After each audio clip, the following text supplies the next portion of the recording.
جی فرمائیے. صاحب ہم نے ایک دیوبندی امام کی ویڈیو دیکھی تھی، اس میں وہ کہہ رہا تھا کہ نا اعلیٰ حضرت کو فن حدیث میں مہارت نہیں تھی اور نہ اسماء الرجال کا علم تھا.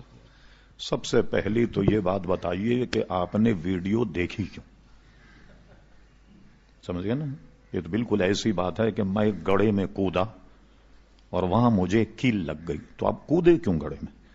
سب سے پہلی بات کہ ہمارے علماء نے بے دین بد مذہبوں کی تقریریں سننے سے منع کیا. وجہ کیا ہے؟ جب وہ آپ کے سامنے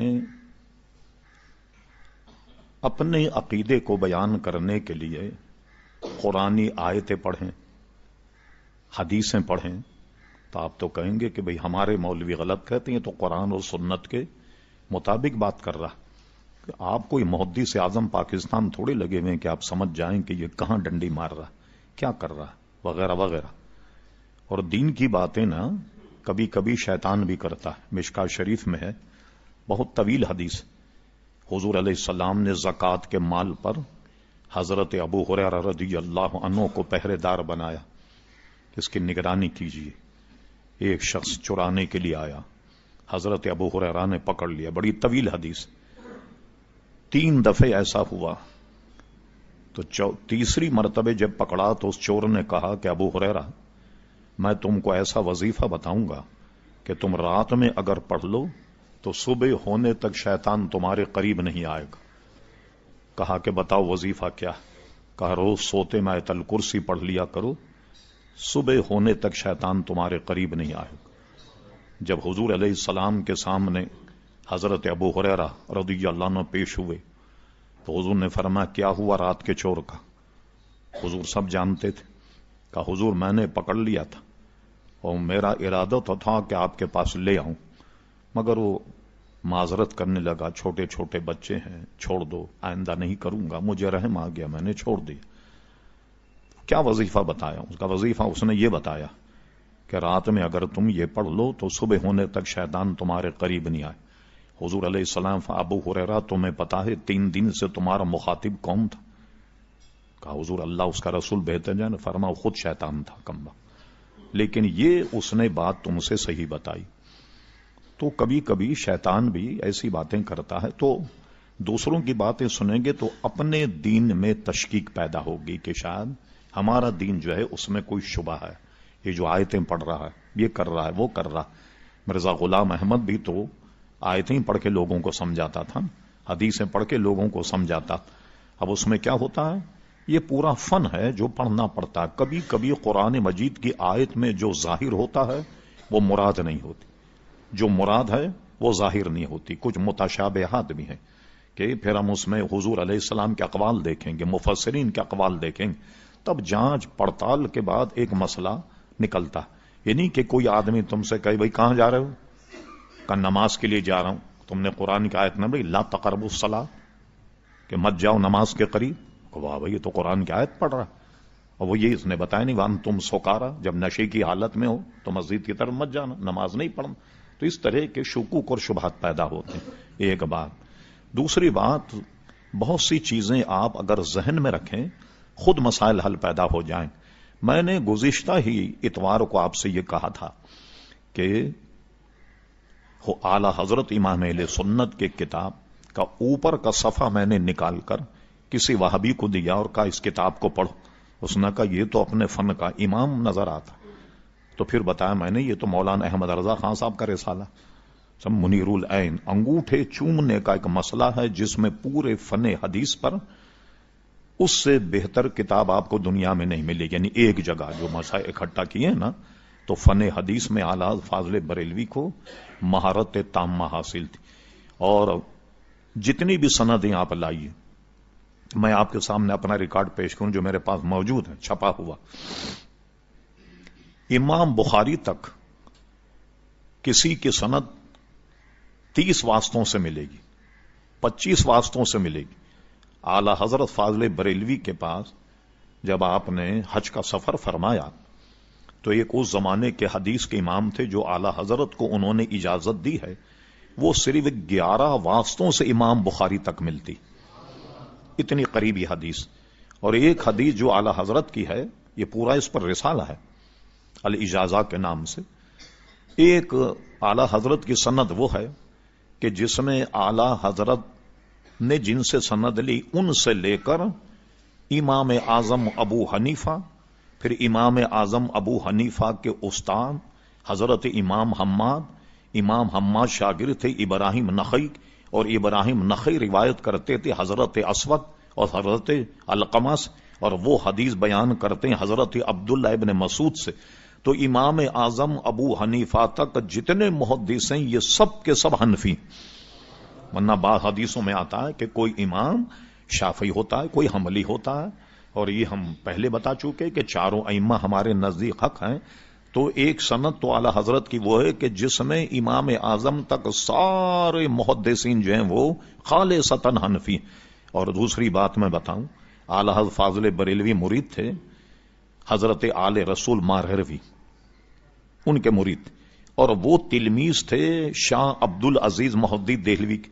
شاہ عبد العزیز محدث دہلوی کو ساری دنیا محدث مانتی، تو اعلی حضرت کی سند میں شاہ عبد العزیز محدث دہلوی تک ایک واسطہ، اور وہ واسطہ کون سا ہے؟ حضرت آل رسول مارہروی۔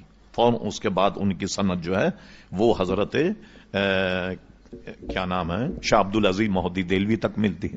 تو یہ لوگوں کا یہ کہنا، یہ ایسی چیزوں کو سنا نہ جائے کہ آپ کو اپنے مذہب میں کسی قسم کا شبہ اور وہ پیدا ہو، بلکہ علماء نے یہ تک لکھا کہ علماء کو بھی بد مذہبوں کی کتابیں ضرورت کے لیے پڑھنا جائز، ورنہ ان کو بھی جائز نہیں۔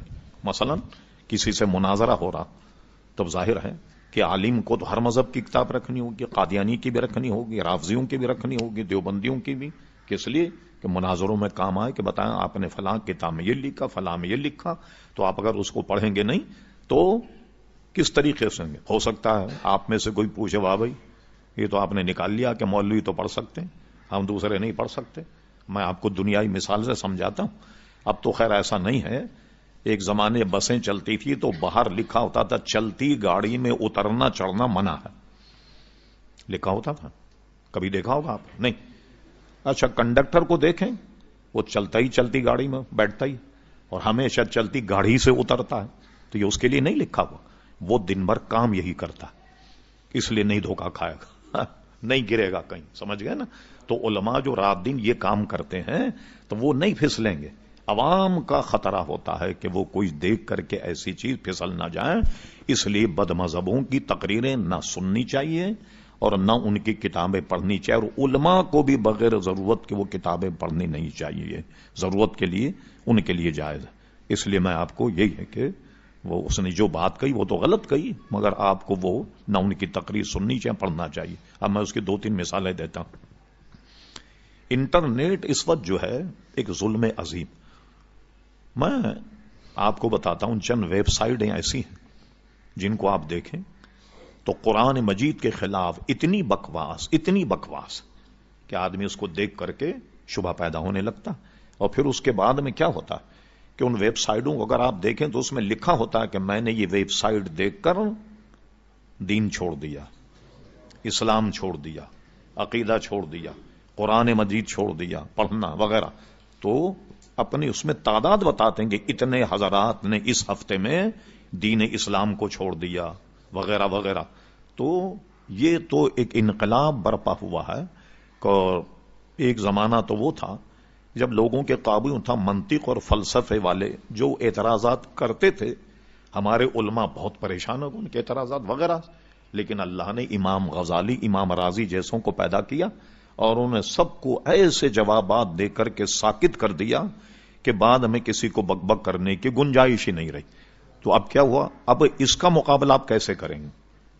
کس طرح کریں گے؟ اب ساری دنیا میں ایک ہوا کے ذریعے سے پھیل رہا، کیسے پابندی لگائیں؟ جس کا جی چاہے جو جی چاہے ڈال دے، جس کو چاہے گالیاں دے دیں، جو چاہے وہ کرے۔ تو اب یہ تو ہمارا کام یہ ہے کہ بالکل اس کے قریب نہ جائیں اور اپنے ایمان، اپنے اسلام کی حفاظت کریں۔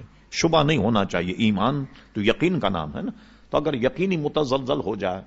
آخری بات، پھر دوسرا سوال لیتے ہیں، ہمارے پاس سوائے ایک اصلی اور پختہ عقیدے کے اور ہے کیا؟ کیا اتنے نمازی، کیا میں 10 لاکھ میں بھی اگر تقریر کروں تو پوچھوں بھائی یہ جو آپ نماز پڑھتے ہیں، ایک آدمی ہاتھ اٹھا کر کہے کہ اس کو کوئی القاء ہوا ہے کہ نماز اس کی قبول ہو گئی؟ کوئی کہہ سکتا ہے میں ساری عبادتیں کرتا ہوں سب قبول ہو گئیں اور سب جناب میری صحیح ہے؟